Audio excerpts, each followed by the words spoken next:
In 1765, a Scottish traveler named James Bruce rode through the highlands of northern Algeria and stopped, because something was sticking out of the sand that had no right to be there. A Roman arch, alone, 100 miles from the sea, on the edge of the Sahara, in a place where almost nothing grew. He wrote it down, moved on, and for over a century, nobody believed him. Then, in 1881, French excavators started digging where Bruce had stood, and what came out of the sand made no sense. Streets. Perfectly straight streets, laid out in a grid so precise you could survey with it today. A forum. A theater with seats for thousands. A public library, one of the only Roman libraries ever found anywhere on Earth. 14 bathhouses. 14. In the desert. The sand hadn't destroyed this city. The sand had preserved it, sealed it like a time capsule the moment the last person walked away. The excavators could still read the graffiti. They could still see the ruts that cartwheels had worn into the paving stones. But here's the detail that should stop you cold. Scattered through the city and the land around it, they found olive presses. Big ones. Industrial ones. Equipment built to crush tons of olives into oil, at commercial scale, for export. Olive trees need water. Olive trees need soil. And this city, Timgad, sits today on the edge of a wasteland where you can drive for an hour and see nothing but rock and dust. So either the Romans were insane, or the land itself used to be something completely different. For 100 years, that second answer was the official story. The climate changed, the desert marched north. Rome's African garden was swallowed by forces bigger than any empire. Tragic, inevitable. Nobody's fault. That story is wrong. And the real answer is so much worse, because the real answer means it was somebody's fault. And it means it could happen again, to us, and in some places it already is. But to see it, you have to go back and watch the whole thing happen. Because what Rome pulled off along the northern edge of the Sahara might be the single most underrated engineering achievement of the ancient world, and almost nobody has ever heard of it. Start with a number. The city of Rome, at its height, held something like 1 million people. 1 million mouths in a world without refrigeration, without engines, without chemical fertilizer. Feeding that city was the single greatest logistical problem on the planet, and the Roman state was so terrified of failing at it that free grain for the capital was written into the political order itself. Lose the grain supply, lose the city, lose everything. And who fed Rome? We actually have an answer, from a speech recorded by the historian Josephus in the 1st century. Egypt, he says, fed Rome for 4 months of the year. North Africa fed it for 8. 8 months. 2/3 of the bread eaten in the greatest city on earth came from the coast and hills of what is now Tunisia, Algeria, and Libya. The Romans didn't call this region a frontier.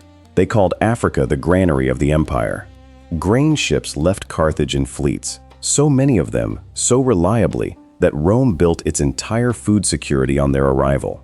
And grain was only the beginning, because south of the wheat fields, in country too dry for wheat, the Romans grew something even more valuable: olives. Olive oil wasn't a cooking ingredient in the ancient world. It was fuel. It lit every lamp. It was soap. It's what you cleaned your body with. It was medicine, ritual, currency.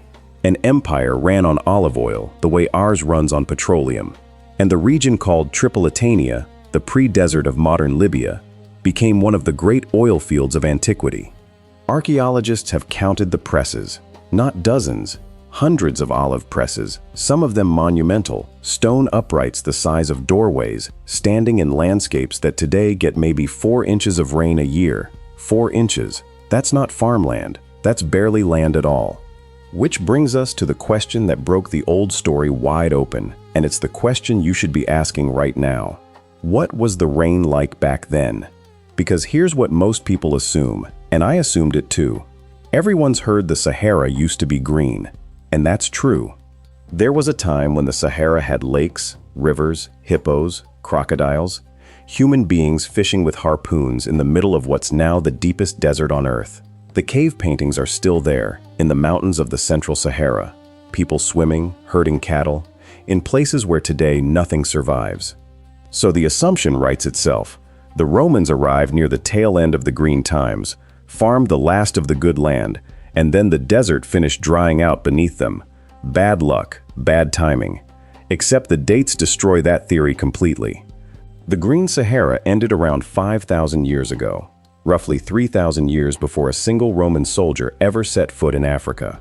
By the time Rome arrived, the desert had already been the desert for longer than Rome would ever exist. Sit with that.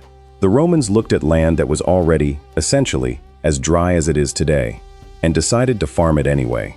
How is that possible? In the 1980s, a team of archaeologists, led by Graham Barker, went into the Libyan pre-desert to find out, surveying the dry valleys, the wadis, where all those olive presses stand. And what they mapped out there reads less like farming and more like a machine the size of a landscape. Here's how it worked. Rain in the pre-desert is rare, but when it comes as violence. A storm dumps months of water in an hour, and it tears down the dry valleys as a flash flood, ripping away soil and vanishing into the sand within a day. Useless, worse than useless, destructive, unless you stop it. So they stopped it. Across valley after valley, the farmers built low stone walls, check dams, straight across the path of the floods, not to block the water, to slow it. Each wall caught the flood for a moment, forced it to drop its cargo of silt, let it soak downward into the ground, then passed it gently over the top to the next wall, and the next, and the next.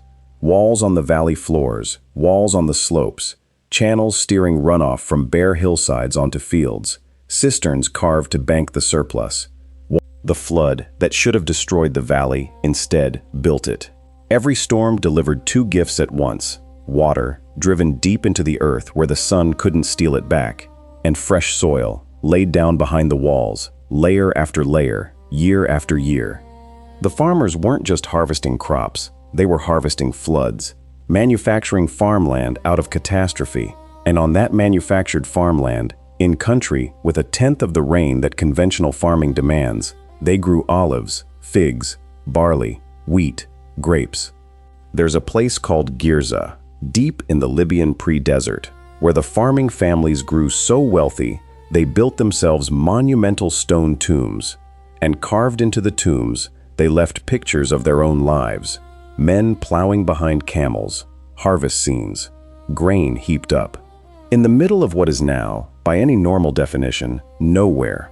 But even that isn't the far edge of the story, because deeper still, beyond Rome's border entirely, out in the Fezzan, the true deep Sahara, hundreds of miles from the coast, someone else was performing an even more impossible trick: the Garamantes. Herodotus wrote about them, and for centuries historians dismissed them as a legend of desert barbarians. Then archaeologists found their capital. Cities out in the open desert. Towns, villages, farms. A real civilization in a place with essentially zero rainfall. Their secret was under the ground. The Garamantes dug tunnels, hundreds of miles of them in total, sloping gently through the rock to tap water hidden beneath the desert and carry it out to their fields by gravity alone. Dug by hand, in darkness, maintained through shafts you can still see from the air today, lines of dimples marching across the sand. And the water they were tapping? Here's the twist that turns wonder into something colder. That water was old. It was fossil water, rain that had fallen thousands of years earlier, during the Green Sahara, and been locked in the rock ever since. The sky above the Garamantes gave them nothing. So they mined the savings account of a vanished climate. Which means the Garamantes' entire civilization had an expiration date carved into it from the very first tunnel. They were spending water that nothing was replacing. Remember that. It matters later. For now, though, for centuries, all of it worked. And I don't mean it survived, I mean it triumphed. By the 2nd century AD, Roman Africa wasn't a frontier province. It was a jewel. Hundreds of towns, cities whose ruins still stagger people today. Leptis Magna on the Libyan coast, marble forums and colonnaded streets gleaming at the edge of the sand. And in the year 193, this region did something that would have been unthinkable a century earlier. It put one of its own sons on the throne of the entire Roman Empire. Septimius Severus, born in Leptis Magna, an African provincial, became emperor of the known world, and poured wealth back into his hometown until it rivaled Rome itself. Down in the olive country of Tunisia, a town called Tistris got so rich off oil money that it built itself an amphitheater seating tens of thousands, one of the largest ever constructed anywhere in the empire. It's still standing. It's called El Jem, and it rises out of the flat Tunisian plain like a hallucination, a colosseum in the middle of olive groves, built not by emperors but by farmers. Stand back and look at what existed here. A green ribbon of cities, orchards, and grain fields, hundreds of miles long, pressed against the largest desert on Earth, held in place not by a kind climate, but by walls. Millions of stone walls, terraces, channels, cisterns, tunnels. A great green wall of the ancient world, built by hand, holding back the sand. And that is exactly where the danger was hiding, because a machine that magnificent has one property nobody thought about while it was running. Machines need maintenance. Every one of those check dams took a beating from every flood it tamed. Stones shifted, walls slumped, silt had to be managed, channels cleared, cisterns repaired, constantly, forever. None of that was glamorous. All of it was essential. The system didn't need heroes. It needed stability, peace, markets, money, and generation after generation of people who believed that repairing a wall this year would pay off in 10.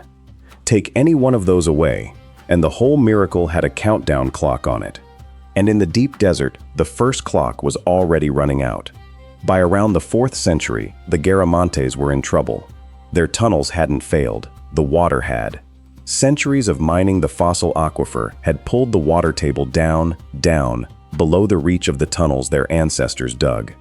You can't slope a gravity tunnel deeper without rebuilding it from scratch, and eventually you can't reach the water at all. The desert didn't attack them. The desert just waited, while they spent the last of an inheritance 10,000 years old. Their civilization withered around its dry canals. That was the preview. If you were watching closely, that was the desert showing everyone exactly how this ends. Not with a sandstorm, but with a system quietly running past the point where it can sustain itself. Nobody was watching closely, because up north, in the rich provinces, everyone was about to be violently distracted. And this is the part of the story where I have to tell you, if what happens next does to you what it did to me when I first traced it, you're going to want to be here for where this channel goes next. Because this is what we do here. Take the history everyone thinks they know and find the wire underneath it. Subscribe if you want to see the rest, because everything I've told you so far was the setup. What follows is the collapse, and it happens faster than you think. The 3rd century hit the Roman Empire like a seizure. Civil wars, invasions, plague, emperors murdered in bunches, the currency itself dissolving into worthless metal. Africa, shielded by distance and the sea, weathered it better than most. But the empire that emerged from the chaos was harder, more brittle, and more dependent on Africa than ever. Because when Constantine built his new capital in the east, Egypt's grain went to feed Constantinople, which left the city of Rome hanging by a single thread. One region now fed the old capital, Africa, alone. Everyone knew it, which means everyone knew where the empire's throat was. In 429, a Germanic people called the Vandals, perhaps 80,000 of them, warriors and families together, crossed from Spain into Africa. For 10 years they carved their way east along the coast, and in October of 439, their king, Gaiseric, took Carthage, the second city of the Western Empire, the port through which the grain flowed, without a siege. He simply walked in. And then Gaiseric did something far more devastating than burning anything. He understood exactly what he had captured, not just a city, the switch on Rome's food supply, the grain fleets that had sailed on schedule for centuries, the fleets Rome had organized its entire existence around, now sailed only when Gaiseric wanted them to, at Gaiseric's price, as Gaiseric's leverage. The granary of Rome was now pointed at Rome like a weapon. In 455, Vandal ships sailed from Africa to Italy, and for 14 days, Gaiseric's forces stripped the city of Rome itself, methodically, shipload by shipload. The city that Africa's wheat had fed for half a millennium was plundered by the masters of Africa's wheat. 21 years later, the Western Roman Empire officially ceased to exist. Now, here's where the story pivots, and I want you to watch the sleight of hand carefully. Because the obvious conclusion is, the Vandals destroyed Roman Africa. And that's not what happened. The Vandals lived off Roman Africa. The estates kept producing, the cities kept functioning.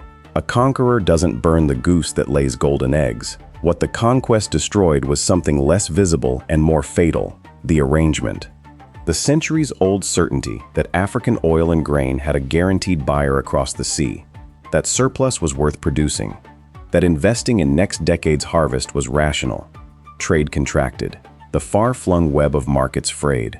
Then it got worse. In 533, the Eastern Roman Empire came back.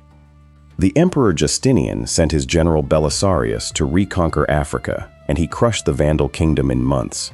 On paper, a triumph. Africa was Roman again.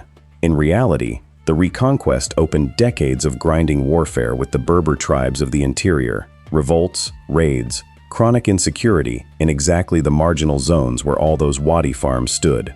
And then, in 541, the plague arrived.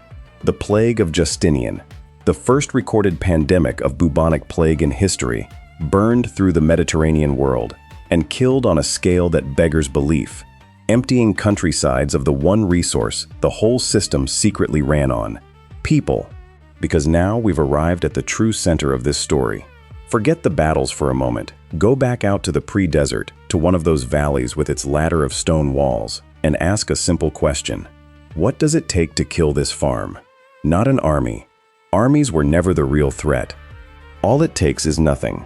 All it takes is one generation in which repairing the walls stops making sense, because the sons are dead of plague, or the raids make the outlying fields too dangerous, or the oil merchant stopped coming, or the tax system that once rewarded production has dissolved. The family doesn't dramatically flee in the night. They just plant a little less, repair a little less, drift toward the safer town, or toward herding, which can walk away from trouble in a way an olive tree never can. And then the rain comes. The same violent flood that came every year, except this time, one neglected wall breaches. The flood punches through it, carrying the concentrated force the wall used to absorb, and slams into the next wall downstream, which was also not repaired this year, and that one breaches. The system that turned floods into farmland now does the opposite. Every storm strips soil instead of laying it down, gutting in hours what took generations to build. The machine doesn't just stop, it runs in reverse. An olive tree can take decades to reach full bearing, which means an abandoned orchard isn't a pause. It's a death sentence measured in lifetimes. Once the trees die and the terrace soil washes out, no ordinary family can ever restart it. Restarting requires exactly what built it the first time: an empire's worth of stability and demand. And that was never coming back. In the 7th century, the Arab conquests swept across North Africa, and the region began an entirely new chapter of its history. New faith, new cities, new trade routes, and in the marginal lands, an economy that leaned further toward the herd and away from the terrace. The coastal heartlands of the Maghreb flourished in new ways, but out on the pre-desert edge, the old machine was never rebuilt. The walls stood in the wadis, silent. The floods came every year and dismantled them, stone by stone. And somewhere in those same centuries, at the foot of the Orais Mountains, the last people walked out of Timgad, and the sand began to drift through the streets, over the forum, over the library, over the 14 baths, until even the memory that a city stood there was gone. Bruce found the arch in 1765. The excavators arrived in 1881, 11 centuries of silence in between. So now, finally, we can answer the question this whole story has been circling. What turned the granary of Rome to dust? For generations, the answer was the climate. The desert advanced. Nature took back what was hers. But remember what Barker's team went into the Libyan valleys to check. They studied the ancient soils, the sediments, the traces of what grew and when, and their conclusion detonated the old story. The climate of the Roman pre-desert was not meaningfully different from the climate today. The rain that fell on those thriving olive estates is, more or less, the same miserly rain that falls on the empty wadis now. The desert never advanced. The land under the sand at Timgad, the land around the silent presses of Girza, it can still do everything it did then. The sun is the same. The rain is the same. The floods still come down the wadis every year, carrying their two gifts of water and soil, and there is simply no one there to catch them. Rome didn't lose a war against the Sahara. There was never a war. There was a machine, the largest agricultural machine of the ancient world, and machines don't die of old age. They die of neglect. The green wall of the ancients wasn't overrun, it was dropped. And the desert didn't take that land the way an army takes territory. It seeped back in the way silence fills a room when everyone stops speaking. Which is why this story refuses to stay in the past. Right now, across the southern edge of that same desert, 11 African nations are building something they call the Great Green Wall, a 5,000-mile band of trees and restored land stretching across the Sahel, meant to hold back the sand. The ambition is magnificent. And 2,000 years of buried stone walls are whispering the same warning across the centuries. The planting is not the hard part. The desert is not beaten by what you build. It is beaten by what you maintain. Every year, forever, through every war, every plague, every collapse of every market. The moment the maintaining stops, the countdown starts, and the desert has all the time in the world. The excavators at Timgad found one more thing, and I've saved it for last. In the Forum, the heart of the city, someone long ago carved a message into the stone. Not an imperial decree, not a prayer, just a line scratched by some citizen on an ordinary afternoon in a rich city, in a green land that said, to hunt, to bathe, to play, to laugh. This is to live. That's the last voice of Roman Africa. A person so secure in a world so abundant that life could be reduced to a joke about leisure, carved into a forum that would spend 1,100 years under the sand, in the middle of a desert that was there the whole time, waiting patiently for the laughing to stop. So here's what I can't stop thinking about, and I'll leave it with you. Every civilization is running maintenance on walls it can no longer see. Which ones are we quietly letting slip right now? Tell me in the comments, because the people of Timgad would have sworn, right up until the end, that the answer was none.